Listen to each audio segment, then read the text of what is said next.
आज आपका mix question चलेगा या आया हुआ सेट है। तो आज आपका फर्स्ट क्वेश्चन देखें क्या दिया फर्स्ट क्वेश्चन में।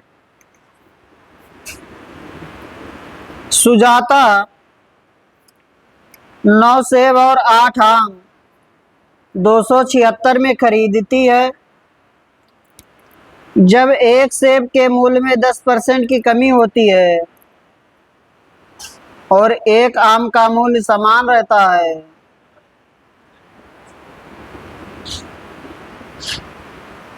ये तो हो चुका है यार।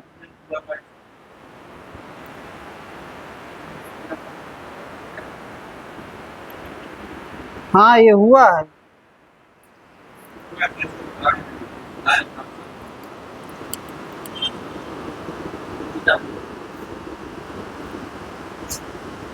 नहीं हुआ।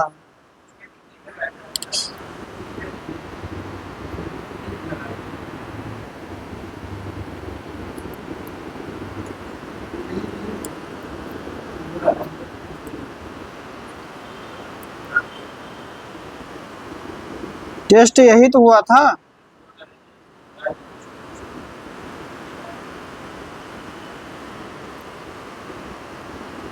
टेस्ट तो यही वाला हुआ था ना, फिर से यही।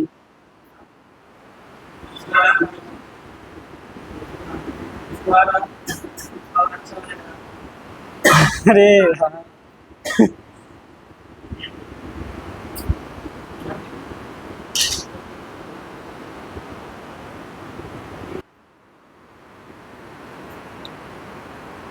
सुजाता 9 सेब और 8 आम ऑन किए 276 में खरीदती है। जब एक सेब के मूल्य में 10% की कमी होती है और एक आम का मूल्य समान रहता है तो 5 सेब और 10 आम का मूल्य 210 रुपया होता है। 4 सेब और 3 आम का मूल्य ज्ञात कीजिए। 4 सेब और 3 आम का मूल्य ज्ञात कीजिए। ये टेस्ट में वैसे हो चुका है लेकिन क्वेश्चन करा देते हैं। देखें, अब गलती कर दी आप, खींच के देखें। आपका है 9 सेब और 8 आम, तो एक सेब का मूल्य मान लीजिए और एक आम का मूल्य मान लीजिए। केस 1 में अगर देखेंगे तो केस 1 में कितने हैं, 9 सेब 8 आम। तो केस 1 से इसका मूल्य क्या हो जाएगा, 9x प्लस 8y बराबर 270 276 276 रुपये। अब आ जाइए केस 2 में। कह रहा है कि सेब के मूल्य में कितने की कमी हुआ है, 10%। तो सेब का मूल्य 10% कम करेंगे तो एक आपका मूल्य हो जाएगा 9x अपान 10 एक सेब का, और आम का सेम रहेगा। अब यहाँ से जो सेबों की संख्या है वह 5 है और आम कितने हैं, 10 है। सेब है 5 और आम है 10।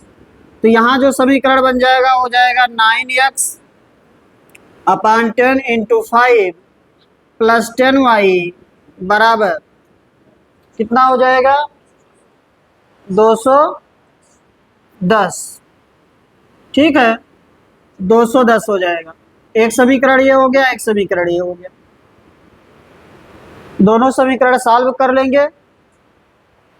इस समीकरण को थोड़ा और सॉल्व कर लीजिए तो ये हो जाएगा 9x प्लस 20y बराबर 420।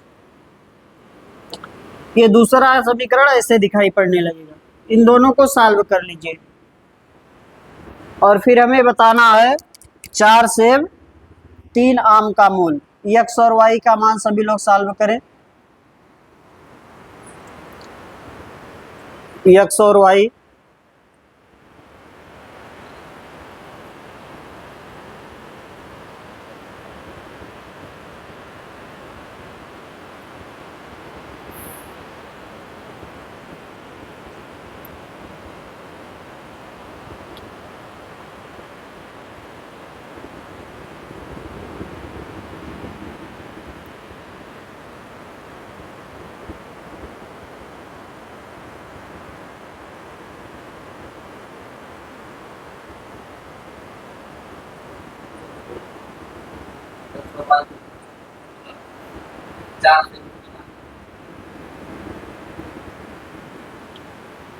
देखिए इसको थोड़ा मिटा देते हैं, लिख लिए ही है, ठीक ना। तो हमारे पास जो समीकरण बचा, समीकरण हुआ वो ये मिल गया, यानी कि इसको यहाँ लिख देते हैं 9x प्लस 20y बराबर 420। ये हो गया समीकरण 2।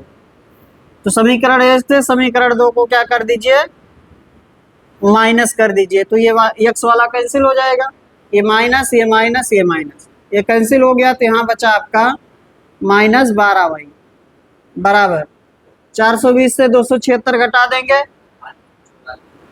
माइनस 200 144। इसलिए y बराबर क्या आ गया 12। y का मान 12 आ गया, किसी एक समीकरण में रख देंगे, x का मान मिल जाएगा, ठीक ना। किसी में भी रख दीजिए y बराबर 12, तो आपका हो गया x का मान हो जाएगा 9x प्लस 12 × 96 बराबर 276। इसलिए 9x बराबर हो गया 276 माइनस 96, कितना बचा 180। इसलिए x बराबर हो जाएगा 20। हमें अब चाहिए क्या, हमें चाहिए 4 सेब और 3 आम, यानी कि हमें चाहिए 4x प्लस 3y मूल्य चाहिए। तो हो गया 4 गुणे 20 और प्लस 3 गुणे 12, तो हो गया 80 प्लस 36, हो गया आपका 116 रुपये। आंसर हो जाएगा 116 रुपये। हाँ कैसे, नहीं इससे 60 में नहीं किया जा सकता, ये क्वेश्चन ही लॉन्ग वाला है, ठीक है ना।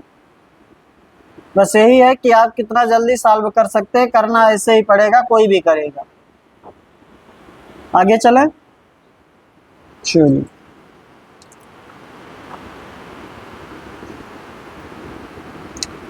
द्विघात समीकरण x² माइनस 4x प्लस 3 बराबर 0 के मूल क्या होंगे, मूल बताना है।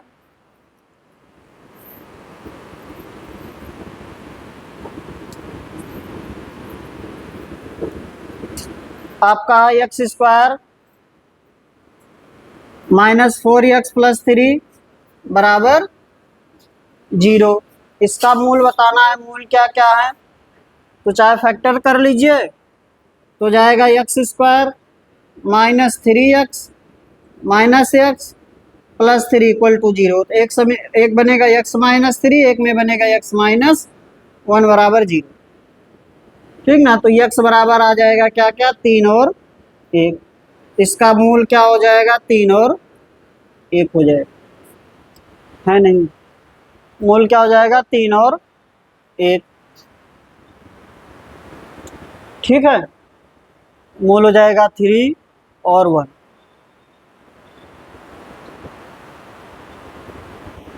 आगे चलें,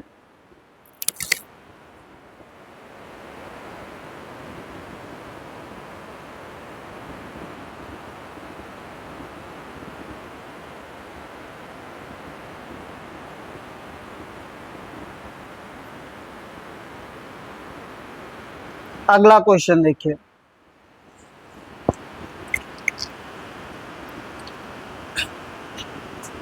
चौदह सेंटीमीटर व्यास और 5 सेंटीमीटर ऊंचाई वाले बेलन का आयतन ज्ञात कीजिए। क्या हुआ, अरे वो सचिन गलती कर दिए, यही वाला लेकर चले आए, तो फिर या तो रूम पे जाएं फिर से लेकर आए।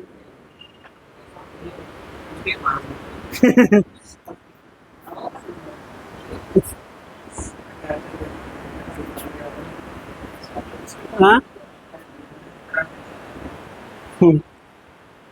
चलिए अब आज यही कर लीजिए, जाने दीजिए। क्वेश्चन नंबर 3, 14 सेंटीमीटर व्यास और 5 सेंटीमीटर ऊंचाई वाले बेलन का आयतन। तो बेलन का आयतन, सबको फार्मूला याद होना चाहिए।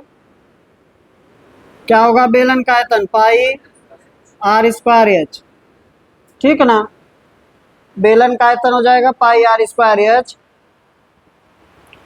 तो आपका आयतन हो जाएगा 22/7। आर दिया है 7, 7 × 7, और एच आपका है 5। एच कितना हो जाएगा? 5। आपको व्यास दिया है, 14, यानी कि आपको 2r दिया है, और आपको दिया है हाइट दिया है 5 सेंटीमीटर, इसलिए त्रिज्या हो जाएगा 7। सॉल्व कर लीजिए, हो जाएगा 22 × 35, ये कैंसिल कर देंगे तो हो जाएगा 22 × 35, कितना बनेगा? 770, 770। आगे चले, बेलन में और सारी चीजें आपको आनी चाहिए। ये तो हो गया आयतन पाई आर स्क्वायर एच, इसमें आएगा कर्व सरफेस एरिया, वक्र पृष्ठीय क्षेत्रफल, कितना होगा? 2 pi R H. Total surface area pi are,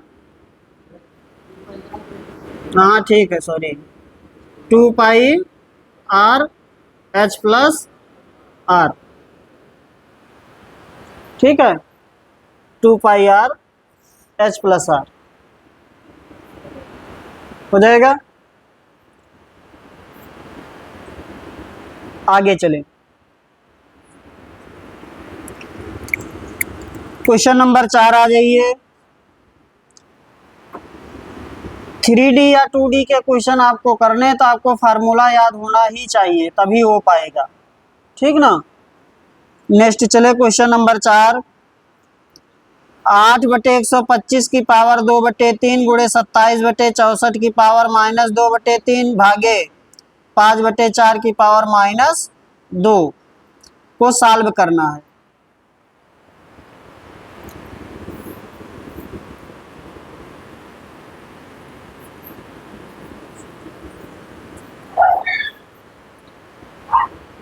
लिखा 8/125 की पावर 2/3 गुणे, फिर लिखा 27/64 की पावर कितना? -2/3 डिवाइडेड बाय, यानी कि भागे 5/4 की पावर -2। इसको कर लीजिए, लिखा जाएगा 2/5 की पावर 3 का होल पावर 2/3। इसको उल्टा कर देते हैं तो जाएगा 4/3 की पावर कितना? 3 का होल पावर क्या हो जाएगा? 2/3। हमने बदल दिया तो यहाँ पर जो माइनस में प्लस में हो जाएगा पावर। फिर भागे इसको गुणा बनाएंगे, तो गुणा बनाएंगे तो पलटेगा, और फिर माइनस पावर है तो फिर से एक बार डिवाइड होगा तो फिर से वही दिखाई पड़ेगा। नहीं समझे? जैसे इसका जब भाग को पलटेंगे, जैसे यहाँ पर -2 नहीं होता तो ये क्या होता? 4/5 होता। अब यहाँ पर -2 आ गया तो उसको भी अगर प्लस करना है तो फिर से वो पलट जाएगा, फिर से 5/4 में, यानी कि 5/4 की पावर क्या हो जाएगा? 2 हो जाएगा। ठीक है, सॉल्व कर लीजिए।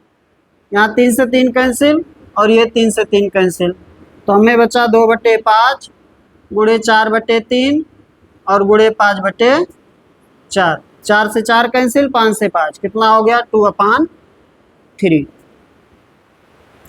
2/3 हो जाएगा, 2/3 हो जाएगा।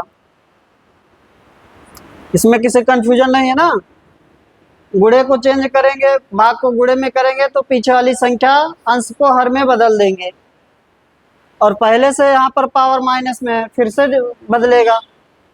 ठीक है ना।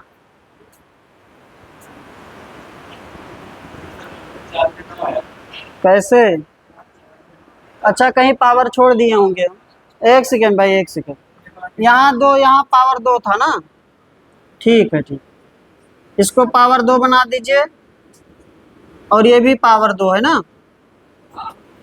ठीक, सॉरी, तो ये हो जाएगा 4/25 गुणे 16/9 और गुणे 5/4। पेंसिल 4 से 4 और 5 से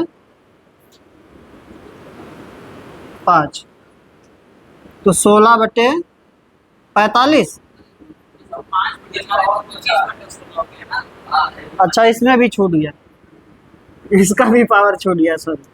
तो हो जाएगा 25 क्या हुआ, नहीं यहीं पर है यार, 16 से 16, तो हो जाएगा आपका 4/9। 4/9।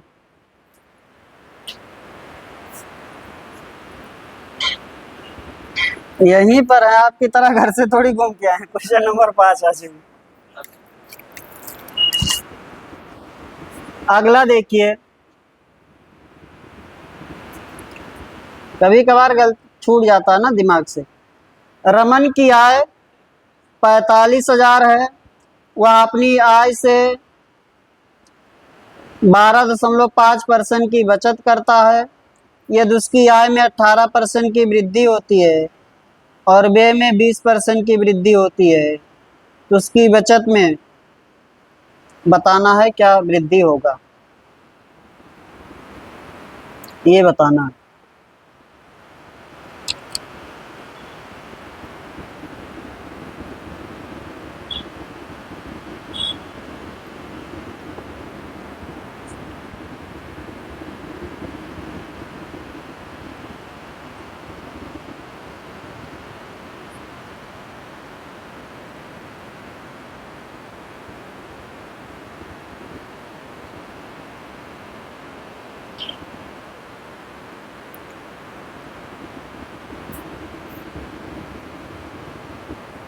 नहीं आएगा?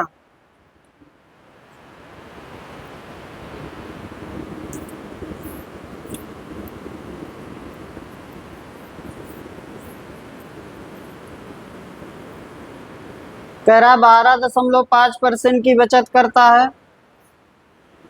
12.5% का बचत करता है, यानी कि 1/8। 8 पर 1 की बचत करता है, यही ना। 8 पर 1 की बचत करता है, 7 खर्च करता है, यही हुआ ना इसका मतलब। 8 कमाता है, 1 खर्च करता है, 7 बचाता है। आगे, उसकी आय में 18% की वृद्धि होती है। इसको 18% बढ़ाएंगे, 18% बढ़ाएंगे तो कितना हो जाएगा, 118/100। और क्या किया है, व्यय में 20% की वृद्धि, तो हो जाएगा 7 गुणे 6/5 या 120/100। ठीक है ना, या 120 ही कर लीजिए, ज़्यादा सही रहेगा आपका भी, गुणा दशमलव लगाने में सही रहेगा। कितना हो गया, तो ये कितना आया,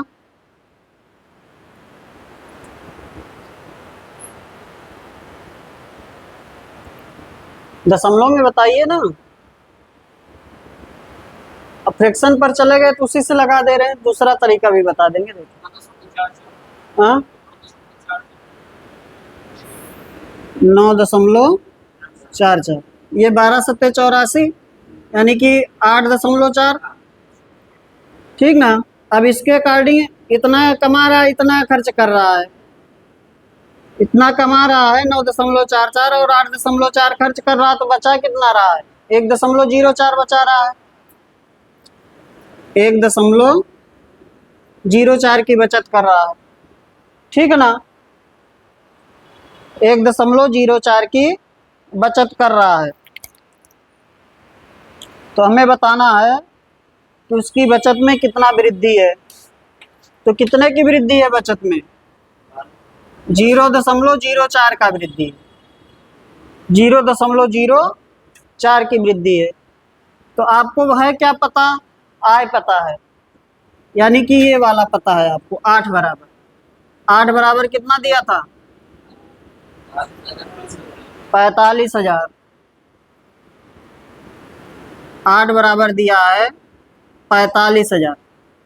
इसलिए हमें जो चाहिए वो चाहिए 0.04। तो जाएगा 45,000 बटे 8 गुणे 0.04। कितना आया?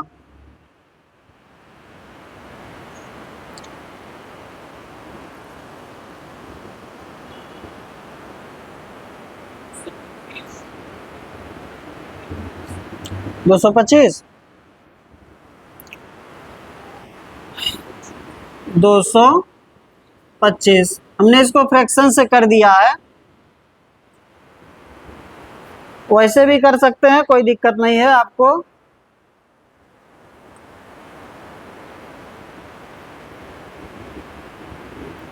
अलग तरीके से भी कर सकते हैं।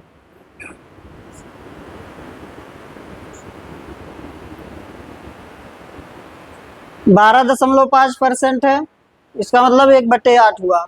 और ये आपका क्या है? व्यय है। तो हर में जो आएगा आय आएगा, आय के अनुसार ही तो व्यय करेगा, और ऊपर जो आएगा वो व्यय आएगा। यानी कि 8 कमाता है 1 खर्च करता है, तो 8 कमाएगा 1 खर्च करेगा तो 7 बचाएगा। अब इसके अकॉर्डिंग हमने सबको बढ़ा लिया।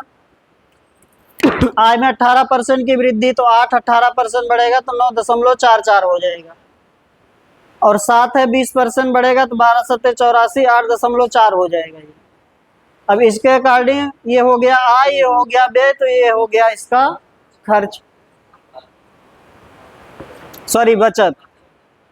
तो यहां से देखेंगे तो आपको मिल जाएगा आसानी से। चलिए दूसरा तरीका भी बता दें, यही सही है।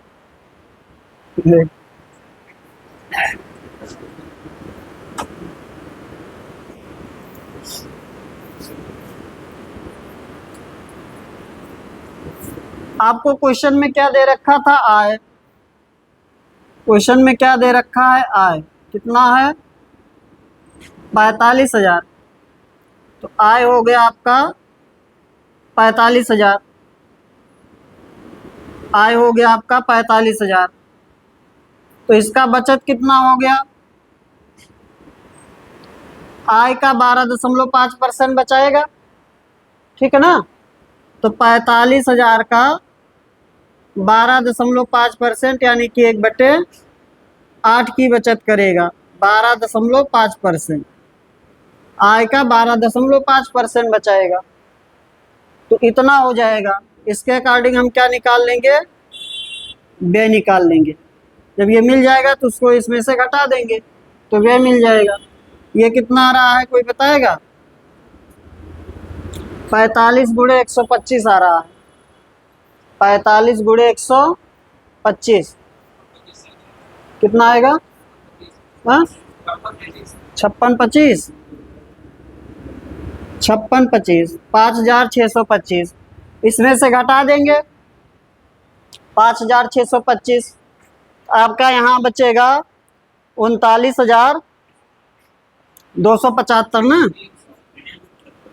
हाँ 300, 39,375। ठीक है। अब बाकी जैसे किए हैं वैसे फिर से करना पड़ेगा सब, ठीक है ना? इसको 18% बढ़ाइए, इसको 18% बढ़ाएंगे तो हो जाएगा 45,000 का 118/100 और इसको बढ़ाना है कितना, 20%। 20% बढ़ाएंगे तो अब की बार लिख दे रहे हैं सीधा 6/5, ठीक ना। इसके अकॉर्डिंग ये आ गया, यहाँ पर वैल्यू निकाल लेंगे फिर बचत वाला। ये आय हो गया, ये व्यय हो गया, और बचत पता चल जाएगा। फिर बचत निकाल कर फिर घटा लेंगे कितना बच रहा है, ठीक है ना। चलिए कर लीजिएगा आगे। नेक्स्ट पर चले।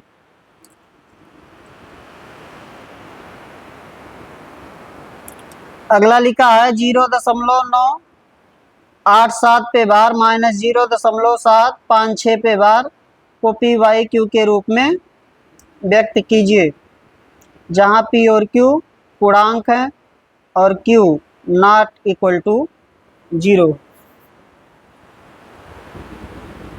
मिटा दें, कर लेंगे ना इसको, आगे कर लीजिएगा।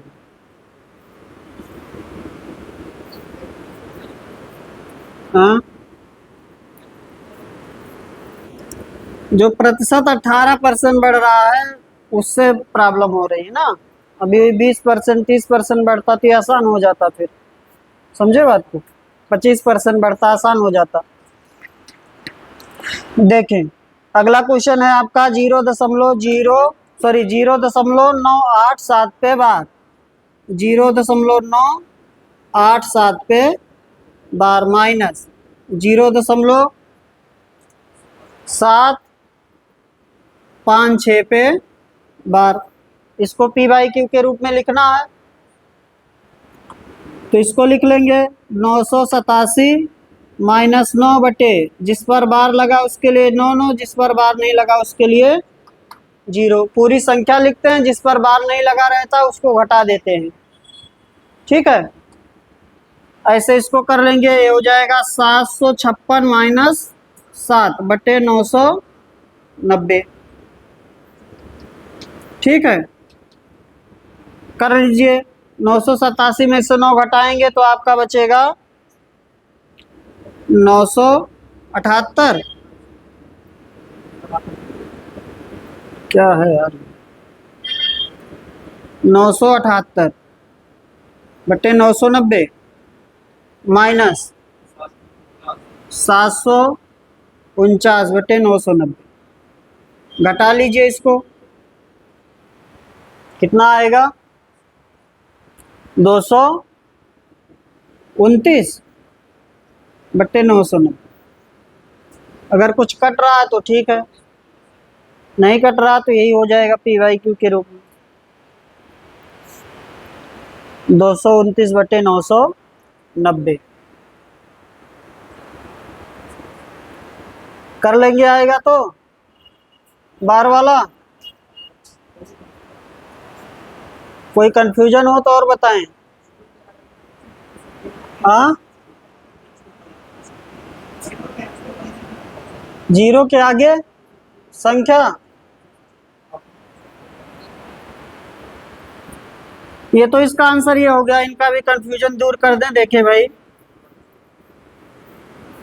ये कह रहे 0 के आगे कोई संख्या आ जाए, जैसे ये लिखा था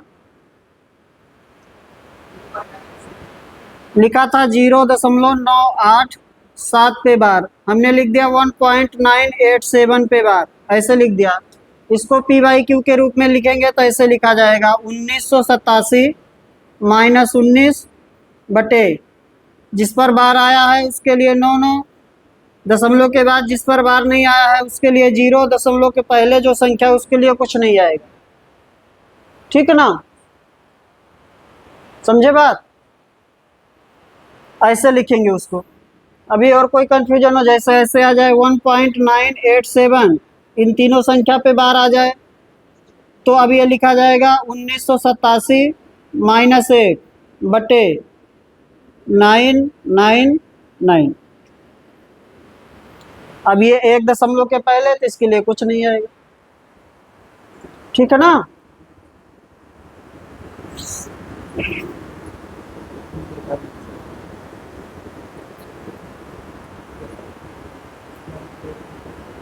हाँ,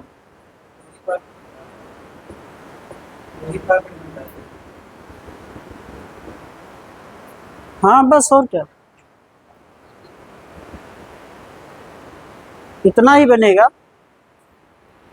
या ऐसे बने 0.98 इस पे बार, तो हो जाएगा 98/99।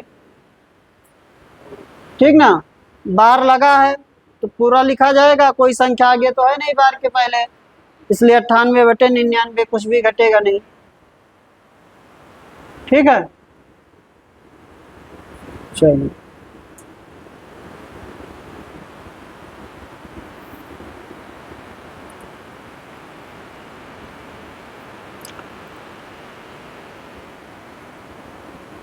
कुछ लोग हो सकता है कहीं देख ओख ले तो ऐसे सॉल्व किया तो कंफ्यूज मत होइएगा, वही तब भी आएगा घूम कर आंसर। ठीक ना, हो सकता कोई जाए पलटे कहे पता नहीं क्या बता दे। देखिए ये जैसे लिखा है 1.987 पे बार, तो कुछ लोग इसको 1 + 0.987 पे बार इसको सॉल्व करते हैं। ये 1 ऐसे रहेगा, इधर वाला आपका इसके रूल से सॉल्व कर लेंगे। 987 - 9/99 और 0। ठीक ना, इसको भी सॉल्व करने पर वही आएगा जो इसको सॉल्व करने पर आएगा, दोनों सेम आएगा। समझे बात को? तो चाहे दशमलव के पहले की संख्या प्लस में करके लिख लीजिए, फिर सॉल्व करिए, नहीं तो सीधा डायरेक्ट ऐसे लिख दीजिए, आ जाएगा आंसर, पूरा घटा देंगे। 1987 पूरा लिख देंगे और उसके बार के पहले कितना आया है, 1 और 9 आया है, तो उसको घटा देंगे, बाकी चीजें सेम चलेंगी जैसे चलती। हो जाएगा? अभी भी कंफ्यूजन है?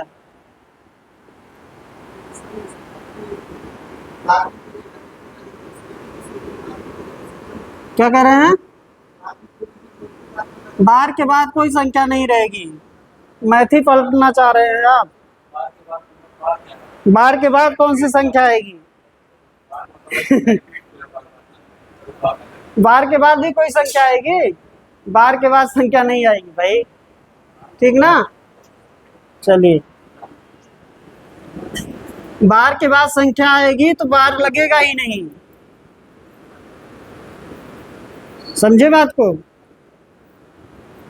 बार के बाद कोई संख्या नहीं आएगी। जैसे आपने लिख दिया 3 2 5 2 5 2 5 2 5, ठीक ना, तो ये क्या लिखा जाएगा? 0.325 पे बार। अब यहाँ कहीं 1 आ जाएगा तो 2 5 पे बार थोड़ी लगेगा, फिर उसके बाद जो रिपीटेशन शुरू होगा उसमें बार लगेगा। तो बार के बाद कोई संख्या नहीं आती, बार के पहले ही संख्या आएगी या दशमलव के पहले संख्या आएगी। चलिए, दशमलव के पहले भी बार लगता है, दशमलव के पहले कोई संख्या लिखी हो उस पर भी बार लगता है। मिला है कभी क्वेश्चन? नहीं मिला? चलिए जब आएगा तो बताएंगे। एंटी लॉग होता है तो कब लगता है? एंटी लॉग में, वो अलग चलता है, पीछे वाली संख्या जुड़ेगी और आगे वाली संख्या घटेगी। दशमलव के बाद वाली संख्याएं जुड़ेंगी और दशमलव के पहले वाली जो बार लगा है वो घटेगा। नेक्स्ट आइए क्वेश्चन नंबर 7। 4 दुकानों 1 2 3 और 4 पर एक कुकर का अंकित मूल्य समान है। कुकर के अंकित मूल्य पर दुकान 1 20%, 15% की 2 क्रमिक छूट प्रदान करता है। दुकान 2 18 और 17% की क्रमिक छूट प्रदान करता है। दुकान 3 25 और 10% की क्रमिक छूट प्रदान करता है। और दुकान 4 15 15 5% की क्रमिक छूट प्रदान करता है। कौन सी दुकान सबसे कम मूल्य का कुकर बेच रही है? यही ना। तो 3 प्रकार का दुकान है, 3 दुकानें हैं, अलग अलग डिस्काउंट है सबका। और चौथी दुकान, पहले दुकान पर है डिस्काउंट 20% और 15%, 20% और 15%। अगले पर आपका डिस्काउंट है 18% और 17%। अगले पर आपका डिस्काउंट है 25% और 10%। अगले पर आपका डिस्काउंट है 15-15 5%। ठीक ना। इसमें सबसे बड़ा जो डिस्काउंट होगा वो थर्ड वाला होगा, 3 नंबर का सबसे ज़्यादा डिस्काउंट होगा इस पर।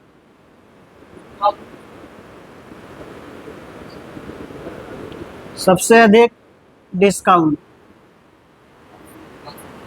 भाई, जिसका डिस्काउंट सबसे ज़्यादा होगा उसी का तो सबसे कम मूल्य पर बेचा जाएगा। ठीक है ना। सबसे ज़्यादा जहाँ डिस्काउंट होगा सबसे कम मूल्य वहाँ पर होगा। तो देखे समझे, ऐसे जब भी आपको दिखेगा तो योग देखना है। योग सबका बराबर आ रहा है, 20 15 35 18 17 35 25 10 35 15 15 30 5 35 सबका योग बराबर है। तो इसमें आपको देखना है जहां पर सबसे बड़ा डिस्काउंट एक कोई दिखाई पड़ेगा वही सबसे बड़ा डिस्काउंट हो जाएगा। एक कोई सबसे बड़ा डिस्काउंट हो, पहले भी हो सकता है बाद में भी हो सकता है। इन तीनों चारों में सबसे बड़ा डिस्काउंट कोई एक किस में दिखाई पड़ रहा है? तीसरे में। ठीक ना। तो ये आपका हो जाएगा, तीसरे में सबसे बड़ा डिस्काउंट है, इसलिए यही सबसे बड़ा डिस्काउंट होगा। ठीक है ना। समझे बात क्यों? जैसे अगर हम इसको करेंगे तो ये जो आपका डिस्काउंट है, जैसे कोई वस्तु 100 रुपये है तो पहली बार कहाँ पहुँचेगा? 80 पर। अब 80 से फिर से 15% डिस्काउंट होगा।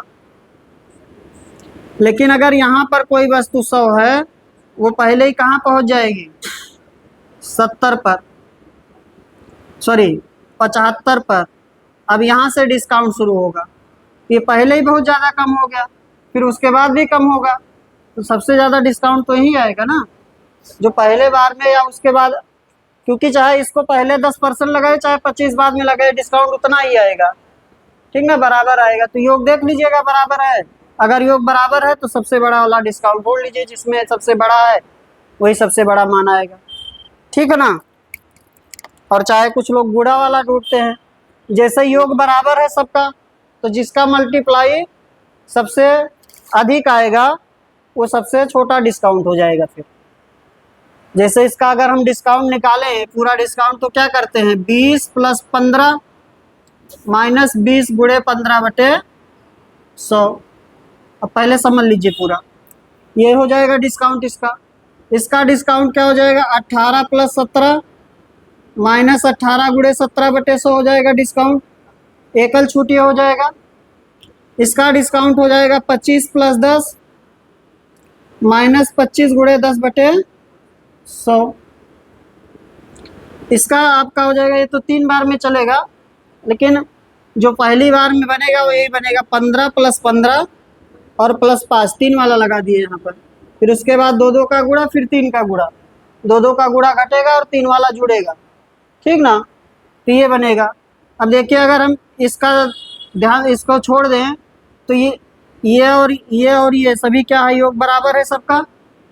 सबका योग बराबर है तो सबसे छोटी संख्या घटेगी वो सबसे बड़ा डिस्काउंट आएगा। यानी कि जिसका गुणनफल सबसे अधिक आएगा वो सबसे छोटा डिस्काउंट हो जाएगा, और जिसका गुणनफल सबसे कम आएगा वो सबसे बड़ा डिस्काउंट हो जाएगा। अगर 35 में से छोटी संख्या घटेगी तभी तो बड़ा मान आएगा, और 35 में से बड़ी संख्या घटेगी तो छोटा मान आएगा। तो सबसे छोटा मान तो यहाँ आएगा ना, ये 2.5 बनेगा। और इसको देखिए ये कितना बनेगा? 15 दूना 30 बनेगा, 3 बनेगा ये। और ये और बनेगा आपका 18 दूना 18 3 324 होता है, तो 3 दशमलव समथिंग बनेगा। ठीक है ना। चलिए, इसलिए आंसर आपका बनेगा तीसरा। डिस्काउंट सबसे अधिक आपका जो होगा वो तीसरे में होगा, इसलिए सबसे सस्ती वस्तु तीसरे दुकानदार के यहाँ मिलेगी। आगे चलें। अगर आपसे कहता सबसे महंगी वस्तु, तो सबसे महंगी वस्तु के लिए दूसरा देखते, उस समय आपका सबसे महंगी वस्तु देखते। सबसे महंगी में वस्तु में सबसे छोटा डिस्काउंट देखते। ठीक है ना। आगे चलें। Question number 8। 3 माइनस 5x² अपान 1 माइनस एक्स क्यूब प्लस 1 अपान 1 minus x minus 5x plus 4 बटे 1 plus x plus x²। Question number 8 बताइए आप लोग। करें सभी लोग। हाँ,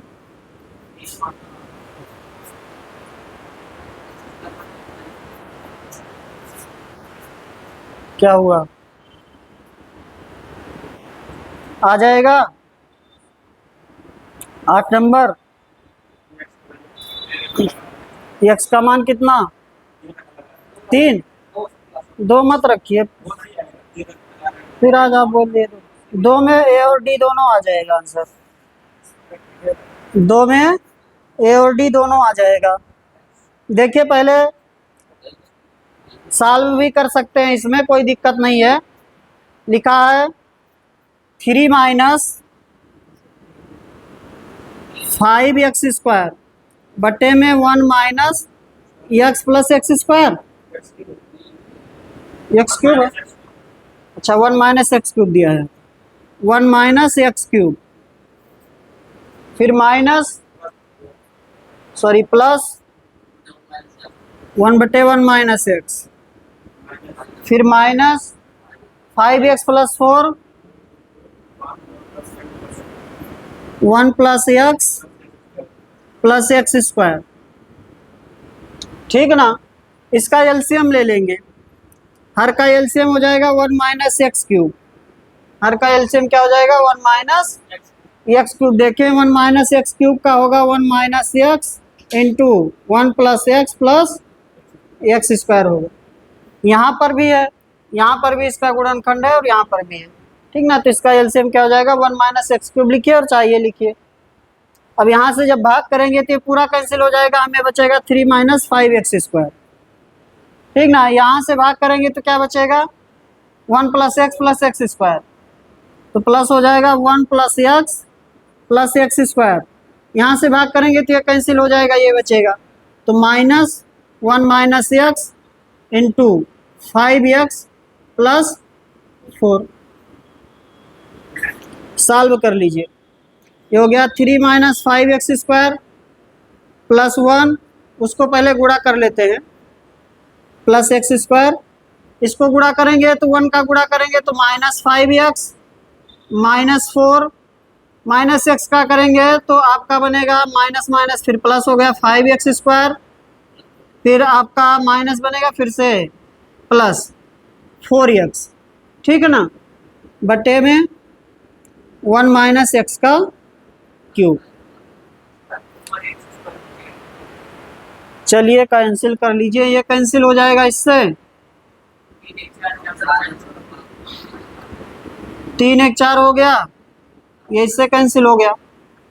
4x प्लस एक्स 5x, इस 5x से कैंसिल माइनस वाले से, बचा आपका x²।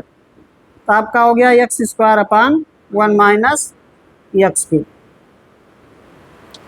मान लीजिए ऐसे नहीं कर पाते हैं तो x का कोई मान रख दीजिए 2 के अलावा।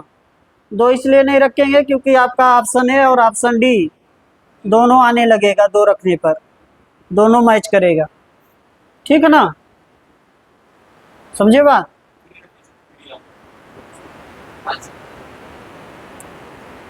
चलिए आप 3 बोल रहे हैं, 3 ही रख देते हैं।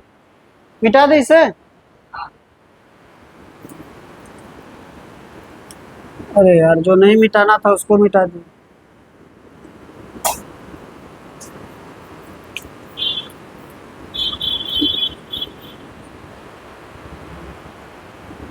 देखिए हमारे पास था 3 माइनस 5x² बटे में 1 माइनस एक्स क्यूब प्लस 1 अपान 1 माइनस एक्स और प्लस माइनस, हाँ ठीक है, माइनस 5x प्लस 4 बटे में 1 प्लस एक्स प्लस x²। ठीक ना, ये बोल रहे हैं x बराबर 3 रख दीजिए, 3 ही रख देते हैं। तो 3 रखेंगे थोड़ा बड़ा हो जाएगा सॉल्व करने पर। आप x बराबर -1 रख लीजिए। ठीक ना, -1 रख लीजिए। 1 क्यों नहीं रखेंगे? क्योंकि यहाँ 0 हो जाएगा। जीरो हो जाएगा तो 1/0 इनफाइनाइट हो जाएगा, ठीक ना, इसलिए 1 नहीं रखेंगे।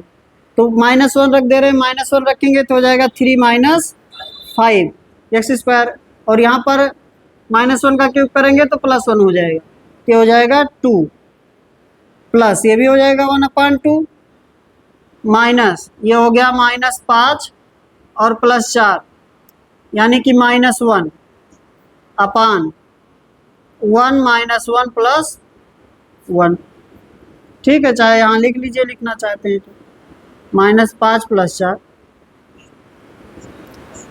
ये हो गया -2/2 +1/2, और ये हो गया -1 ना, -1 में 1 हो रहा है तो माइनस फिर से उसको प्लस कर देगा ये, तो आपका आंसर बना 1/2, ये कैंसिल हो जाएगा, फिर 1 से 1 आपका घट जाएगा 0, तो 1/2 बचेगा।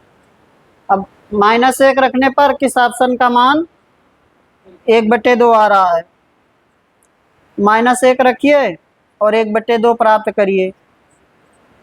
-1 रखने पर डी ऑप्शन। आगे चलें, क्वेश्चन नंबर 9।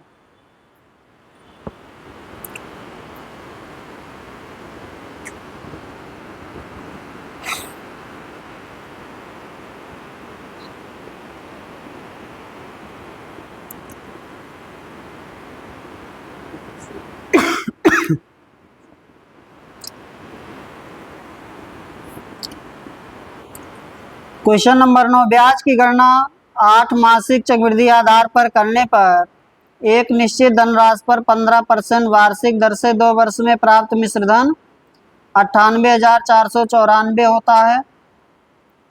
यदि ब्याज की गणना वार्षिक चक्रवृद्धि आधार पर की जाती है तो समान धनराशि पर समान दर से और समान अवधि में दिए मिश्र धन कितना होगा?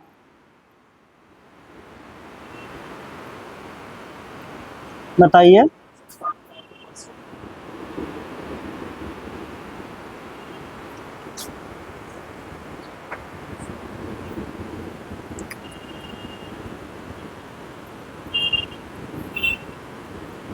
देखिए भाई, जब 15% की दर से 2 वर्ष के लिए मिश्रधन लिखा है 98,494, लेकिन यहाँ ब्याज कैसे काउंट हो रहा है? 8 माह में एक बार, तो 2 वर्ष में कितनी बार? 3 बार। आर जो आपका है पहली केस में वो 15% है वार्षिक, और जो टाइम आपके पास है वो है 2 वर्ष, लेकिन इसको हमें लाना है 8 माह में। 8 माह में लाएंगे तो जो 15% है वो कितना दिखाई पड़ेगा? 10%, क्योंकि 12 माह में कितना है? 15%, इसलिए 8 माह में कितना हो जाएगा? 15/12 गुणे 8 कितना हो जाएगा? 10% हो जाएगा, ये 10 ही तो होगा। अरे भाई 12 माह का 15 है, 4 माह का हुआ 5%, तो 8 माह का 10% नहीं हुआ। फिर 2 वर्ष है तो 2 वर्ष में 24 माह, इसलिए कितनी बार ब्याज काउंट होगा? 3 बार, ठीक ना।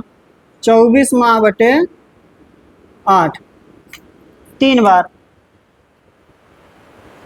3 बार ब्याज काउंट होगा। अब कर लीजिए 3 बार का, XY लगा दें। हाँ चलिए, तो 10% से देखेंगे 3 बार तो कितना बनेगा? 10%, 10%, 10%, इसमें XY लगाएंगे तो कितना हो जाएगा? 21, 21 के साथ फिर से 10 का XY लगा दीजिए, ठीक हो जाएगा 21 + 10 + 21 गुणे 10/100। जो यहाँ किए हैं वही यहाँ पर भी किए हैं, लेकिन 10 का याद है, या तो इसका भी डायरेक्ट लिख देते, ठीक ना, लेकिन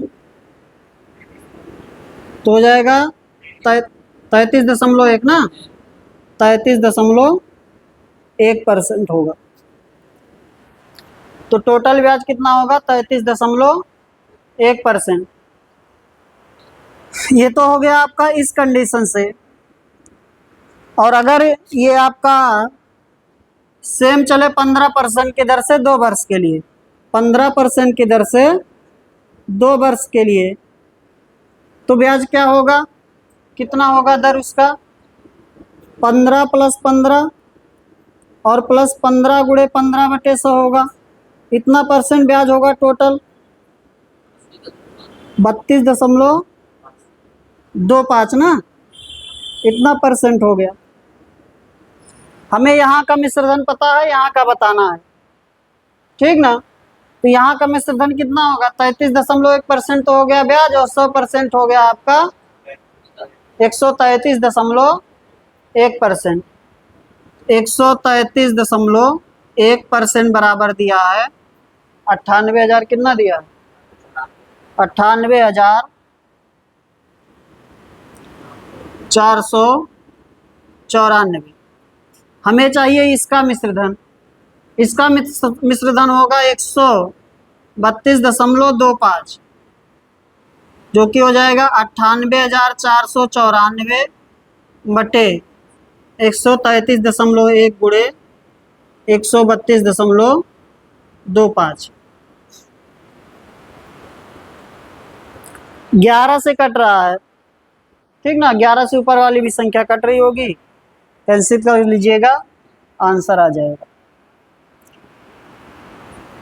कितना आएगा, किए हैं ये,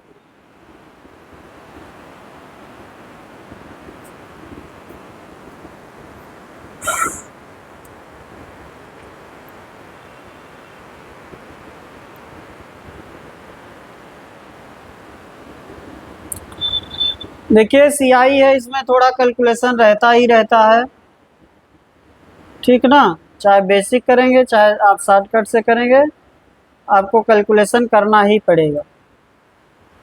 बेसिक भी करेंगे तब भी ये सारी चीज़ें तो करनी पड़ेंगी। उसके बाद लगाएंगे A = P1 + R/100 की पावर n, वहाँ से भी आपको फिर वही बनेगा 1331, फिर उसको काटना तब भी पड़ेगा आपको, ठीक ना। 11 का क्यूब बनेगा 1331, तब भी आपको भाग करना पड़ेगा बाद में, तो करना लास्ट में वही है। इसलिए चाहे ऐसे कर लीजिए चाहे वैसे, आपको ये CI है, इसमें कैलकुलेशन रहेगा ही रहेगा, कैलकुलेटिव थोड़ा रहता है।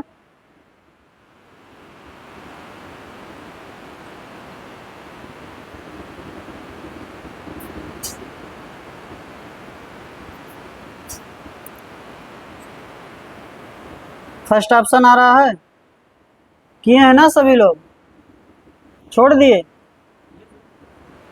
97,865, ठीक है।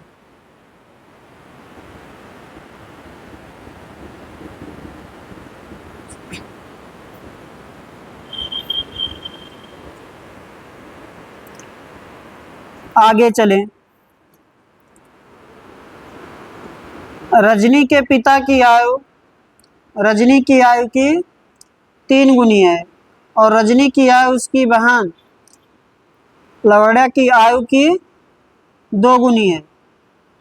अब से 2 वर्ष बाद उन तीनों की आयु का योग 60 वर्ष होगा। रजनी की वर्तमान आयु ज्ञात कीजिए। रजनी के पिता की आयु रजनी से 3 गुना है, और रजनी की आयु उसकी बहन से 2 गुना है। अब से 2 वर्ष बाद उनका आयु का योग दिया।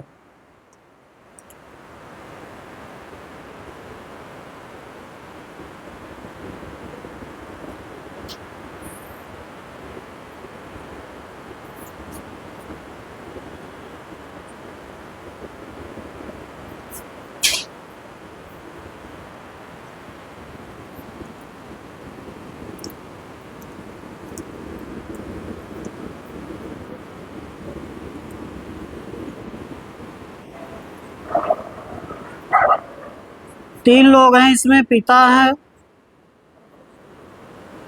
रजनी है और उसकी बहन है। रजनी की आयु वाहन से 2 गुना है, ठीक ना, और पिता की आयु रजनी से 3 गुना है।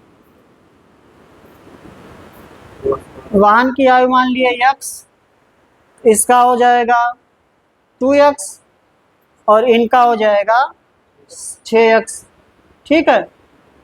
अब जाना हमें 2 वर्ष बाद का आयु का योग दिया है, ये वर्तमान है, 2 वर्ष बाद जाएंगे तो सबकी आयु में 2-2 वर्ष क्या हो जाएगा, जुड़ जाएगा, ठीक ना। और अगर जोड़ना नहीं चाहते हैं, सीधा इसी बराबर लिखना चाहते हैं, तब भी हो जाएगा।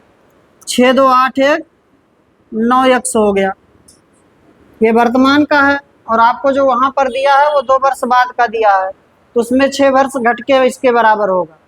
60 में से क्या कर देंगे, 6 वर्ष घटा देंगे, प्रत्येक का 2-2 वर्ष घटा देंगे, ये 2 वर्ष बाद का आयु का योग है, तो प्रत्येक का 2-2 वर्ष घटाना पड़ेगा, तब इसके बराबर होगा, ठीक ना।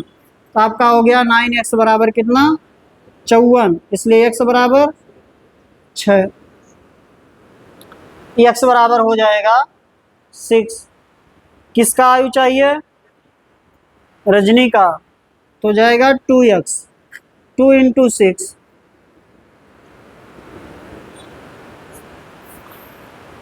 12 हो जाएगा, 12 आ जाएगा।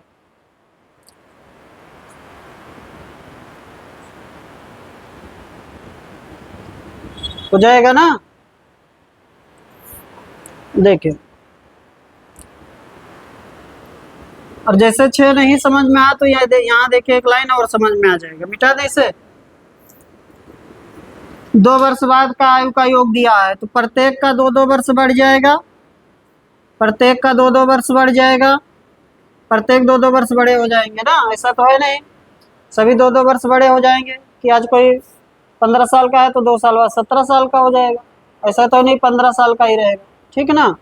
ये हो जाएगा 6x + 2, इनका हो जाएगा 2x + 2 और इनका हो जाएगा x + 2, इन सब का योग जो दिया है वो दिया है 60, तो आपका हो जाएगा 9x 60 - 6 54, इसलिए x बराबर 6, हमें चाहिए 2x 12 हो, चाहे ऐसे करिए, और अगर डायरेक्ट कर सकते हैं तो डायरेक्ट कर लीजिए। 6 2 8 1 9 और 60 में से 2-2 वर्ष सबका था, घटा दीजिए 54, तो 9 बराबर है 54, इसलिए 1 बराबर है 6, इसलिए 2 बराबर है 12। आगे चलें,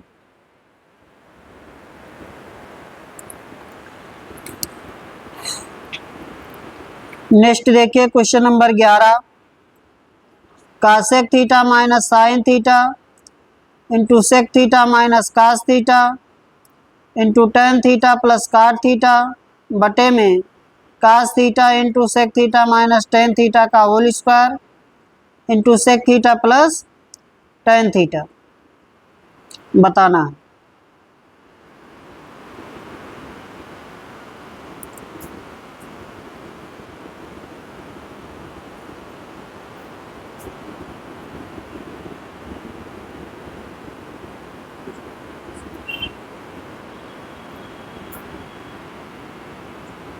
करें क्वेश्चन, क्या हुआ, कर लिए, कितना आया, लास्ट में गड़बड़ हो जा रहा है, काहे को, थीटा का मान रख दीजिए, थीटा का क्या कर दीजिए, मान रख दीजिए 30 डिग्री, 45 मत रखिएगा, क्योंकि आपका 2-2 ऑप्शन भिड़ेगा, एक तो आपका साइन कास का मान सेम होता है, हाँ साइन कास आपका ए और सी फंस जाएगा ऑप्शन, 30 डिग्री पर ए और सी दोनों ऑप्शन आपके आने लगेंगे आंसर में, क्योंकि साइन का भी मान वही आएगा, कास का भी मान 45 पर वही आएगा, साइन कास सेम होता 45 पर, इसलिए 45 ना रखिए। साइन कास के अलावा अगर कोई आंसर बनेगा तब तो आ जाएगा, आंसर दे देगा, लेकिन अगर साइन कास में कोई आंसर आ रहा होगा तो आंसर आपका रुक जाएगा फिर, कि बेसिक ही कर लें।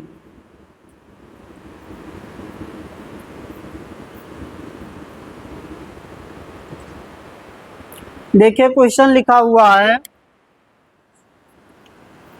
कासेक theta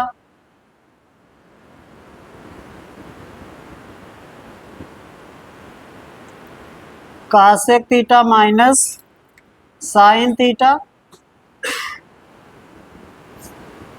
into sec theta minus cos theta into लिखा है tan theta plus cot theta अपान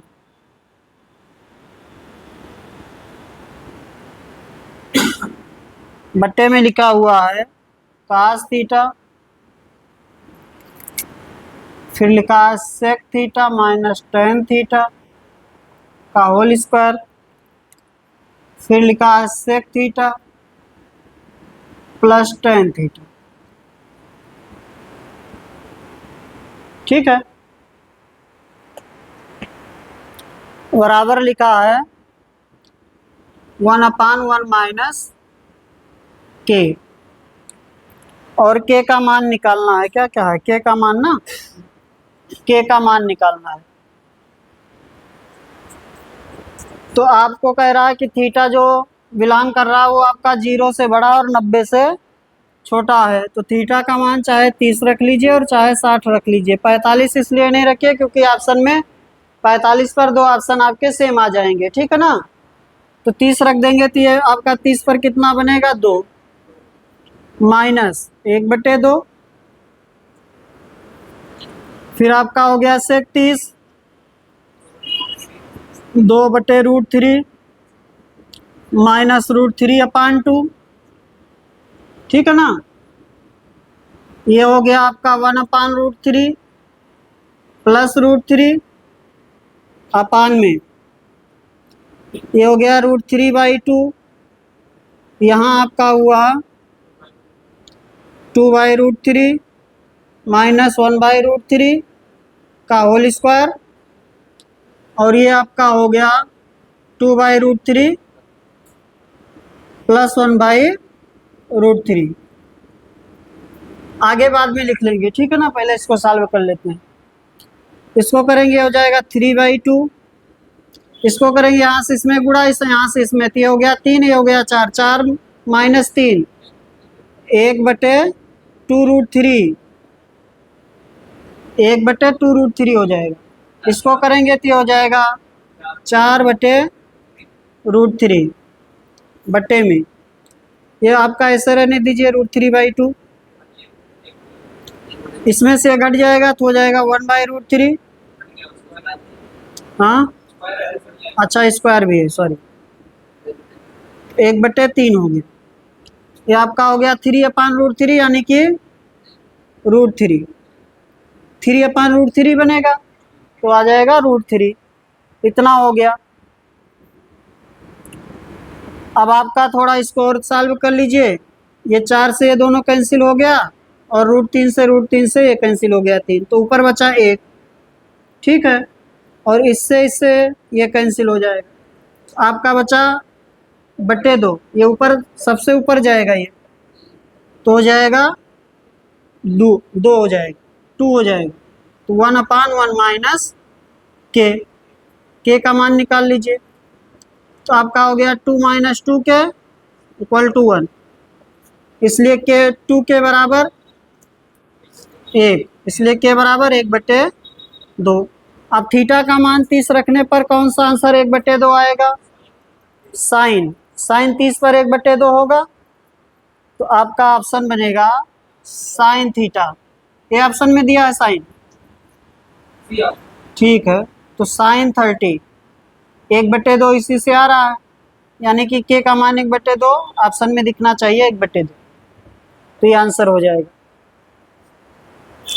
हमने वैल्यू से कर लिया है, आप चाहे तो डायरेक्ट सॉल्व कर सकते हैं, कोई बड़ी बात नहीं है। इसको चेंज कर देंगे 1/sin में, इसको चेंज कर देंगे 1/cos में, और इसको चेंज कर देंगे sin/cos और cos/sin, और नीचे भी सॉल्व कर लेंगे। ऐसे देखें, कर दे वैसे भी एक लाइन कर देते हैं। देखिए अभी एक चीज आप नहीं दिख रहा होगा आपको, आप समझ जाएंगे अभी जब करेंगे। देखिए मैं इसलिए नहीं बता रहा हूँ, ये तो आप कर ही लेंगे, जिसलिए बता रहा हूँ आपको वो चीज याद आ जाए, बहुत लोगों को नहीं याद आ रहा होगा। देखिए ये हो जाएगा 1/sin, या सीधा लिखते हैं हो जाएगा 1 - sin² थीटा बटे में sin थीटा। ठीक है ना, 1/sin लिखेंगे, सॉल्व करेंगे 1 - sin² थीटा बटे में sin थीटा, इनटू ये हो जाएगा आपका 1 - cos² थीटा बटे में cos थीटा। ये आपका हो जाएगा sin² theta plus cos² theta बटे में sin theta into cos theta. ठीक ना, ये हो जाएगा 1/, सीधा लिख दे रहे हैं sin theta into cos theta, इतना हो जाएगा। अपान में ये cos थीटा, ये जो लिखा है इसको लिख देंगे 1/sec theta plus tan theta, ये हो जाएगा होल स्क्वायर, इसीलिए बता रहे थे। ठीक ना, ये हो जाएगा 1/sec theta plus tan theta, sec theta minus tan theta जो हो जाएगा 1/ हो जाएगा sec theta plus tan theta. चाहे इसको इसमें चेंज कर लीजिए और चाहे इसको sec theta plus tan theta को चेंज कर लीजिए 1 - sec theta plus tan theta में। तो हम इसी को कर लेते हैं, कैंसिल करने में आसानी रहेगी, नहीं तभी ऊपर ले जाके गुणा करना पड़ेगा। तो हमें मिल गया sec theta minus tan theta मिला है यहाँ पे, इसका स्क्वायर रहने देते हैं और ये पीछे वाला चेंज कर लेते हैं, ये हो जाएगा 1/sec theta minus tan theta, एक कैंसिल हो जाएगा इससे, ये इससे क्या हो जाएगा, कैंसिल हो जाएगा ये। हाँ बाद में काट लेंगे यार, काहे परेशान। अब आगे आप कर लीजिएगा, ये हो गया cos² थीटा बटे में sin theta, 1 - sin² theta cos² theta, ये हो गया sin² थीटा बटे में cos थीटा, ये आपका ऐसे चल रहा 1/sin theta into cos theta, ये पूरा कैंसिल हो जाएगा ऊपर। ये आपका हो गया cos थीटा, और इसको चाहे तो थोड़ा बदल लीजिए फिर सॉल्व कर लीजिए। ठीक ना, इसको और चाहे ऐसे ही रहने दीजिए। ठीक ना, ये आपका बचा यहाँ पर sec theta minus tan theta, ये कैंसिल हो गया पूरा। ठीक ना, और ये ऊपर चला जाएगा तो हो जाएगा sec थीटा 1/sin 1/cos जो है वो क्या हो जाएगा sec थीटा हो जाएगा, और ये 1/, में है 1/, में ये ऊपर गुणा होगा sec theta plus tan theta का। ठीक ना, बराबर हो जाएगा 1/1 माइनस के, इसको थोड़ा सॉल्व कर लीजिए साइन कास में करके, फिर आपका आ जाएगा के का मान। ठीक है ना, हम सिर्फ इसलिए बताए इसको, ये हो सकता है वो लोगों को ना आ रहा हो दिमाग में। sec theta minus tan theta जो होता है वो होता है 1/sec theta plus tan theta. ठीक ना, बहुत इससे बहुत क्वेश्चन आता है, बहुत इम्पॉर्टेंट है ये। sec theta plus tan theta बराबर अगर आपका है m, और आपसे पूछता है sec theta minus tan theta, तो हो जाएगा 1/m, याद रखें। कभी कभार यही एक समीकरण देगा sec theta plus tan theta बराबर है 4, तो बताइए sec थीटा का मान या tan थीटा का मान या sin थीटा का मान या cos थीटा का मान, तो वो कैसे निकल पाएगा। जब एक दिया रहेगा 4 तो ये वाला आपको लिख लेंगे और दोनों समीकरण को क्या कर देंगे, जोड़ देंगे, तो sec थीटा का मान मिल जाएगा। sec थीटा का मान मिल जाएगा तो कोई भी मान निकाल सकते हैं त्रिकोणमितीय फलन। ठीक है ना, आगे चलो। अगला क्वेश्चन क्या है, द्विघात समीकरण 2x² माइनस 5x माइनस 3 बराबर 0 और x² प्लस x माइनस 12 बराबर 0 का उभयनिष्ठ मूल क्या होगा।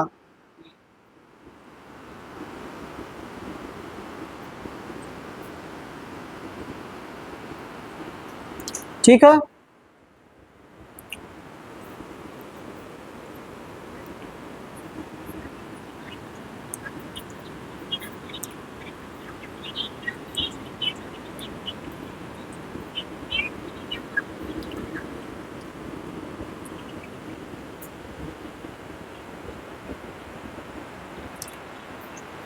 लिखा है 2x² माइनस 5x माइनस 3 बराबर 0 और x² प्लस x माइनस 12 बराबर 0 का वनिष्ठ मूल ज्ञात करना है। तो 2x² minus 5x plus 3 minus 3 बराबर 0, इसका फैक्टर कर लेंगे, हो जाएगा 2x² माइनस 6 में तोड़ें, ठीक है, 6x प्लस x माइनस 3 बराबर 0। आपका हो जाएगा 2x कॉमन, हो जाएगा x माइनस 3, यहाँ से 1 ले लेंगे, हो जाएगा x माइनस 3 बराबर 0। हो गया 2x प्लस 1 1 में और x माइनस 3 1 में बराबर 0। उभयनिष्ठ मूल निकालना। अगला क्या समीकरण है?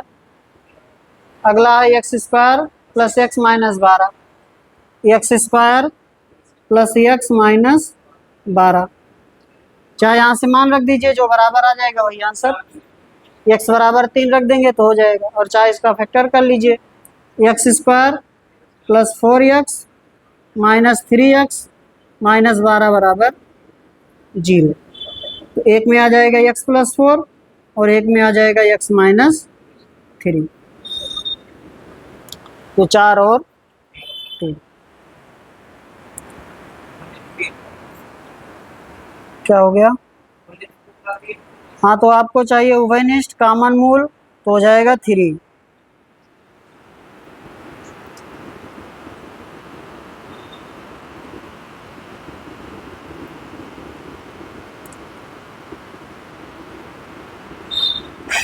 चलिए 13 नंबर बताइए, आया था कि नहीं उस दिन?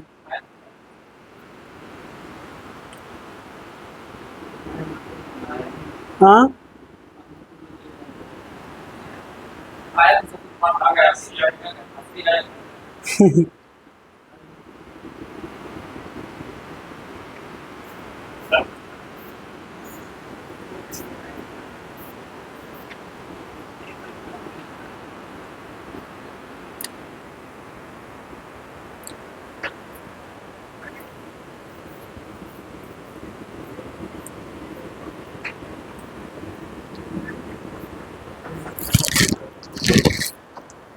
देखिए, समलंब एक आपको दिया है, ABCD एक समलंब चतुर्भुज है जिसमें BC पैरेलल टू AD है, AC बराबर CD है।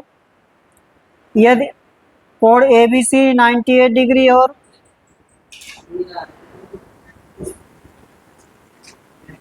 तो 32 98 प्लस 32 130 हो गया, 180 होना चाहिए थे, कितना बच गया? 50। अब ये 50 हो गया, तो इस त्रिभुज में जब आएंगे इस वाले में आपका ACD में, तो ये भुजा बराबर है। अगर भुजा बराबर है तो ये कोण और ये कोण क्या होगा? बराबर होगा। बराबर भुजा के सामने के कोण क्या होंगे? बराबर होंगे। तो ये हो गया 50, तो ये भी हो जाएगा 50, क्योंकि इसके सामने ये कोण है और इस वाले भुजा के सामने ये कोण है, तो इसके सामने 50 है तो इसके सामने वाला भी 50, क्योंकि ये भुजा बराबर है। तो 50 50 हो गया, तो बाकी जो बचा वो क्या हो गया? 80 हो गया। क्या पूछ रहा था हमसे? 80, ठीक है, ACD पूछ रहा था तो 80 हो जाएगा। एक क्वेश्चन नंबर 14 है, निम्न में से सबसे छोटी भाज्य संख्या है, कितना लगाए थे? सबसे छोटी भाज्य संख्या होगी 4, ठीक ना। सबसे छोटी क्या होगी भाज्य संख्या? नहीं तो 2 1 3 मार दीजिए। सबसे छोटी भाज्य संख्या होगी 4। देखिए 2 3 चीजें होती हैं। सबसे छोटी अभाज्य संख्या सबसे छोटी अभाज्य संख्या, बहुत गर्मी हो रही ना, 2। सबसे छोटी सम संख्या यही होगी ना,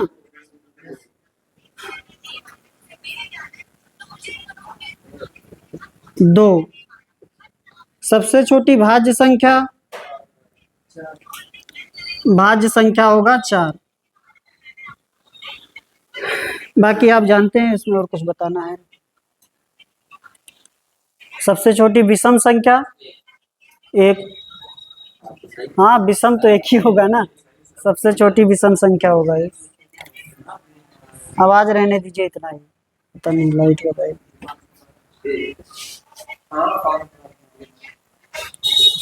किसी का कोई क्वेश्चन है?